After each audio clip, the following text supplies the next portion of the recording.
นัก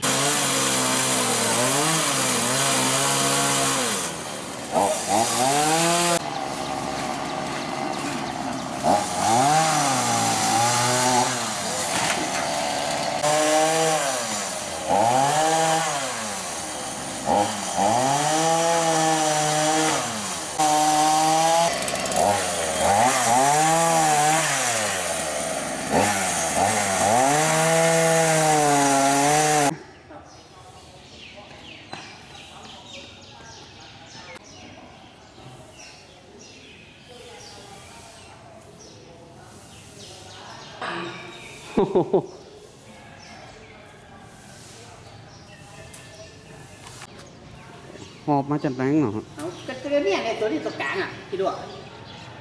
ดูความแรงตัวนี้นะมันหมุนพายุหมุนอ่ะแดงหมุนปุ๊บเลย ครับแถวซอยแล้วก็ทั้งหลังๆนั่นแหละนะครับมีซอยสุดท้ายแล้วจะ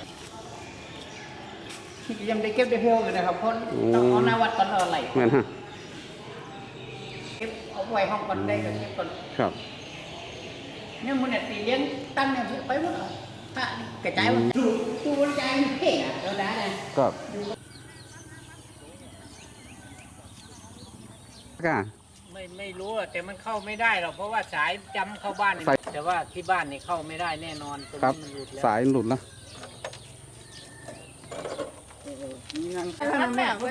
คนนี้สายเขียวโดนนั่นไม่ได้ประคองอยู่เนี่ย ล้มนั่น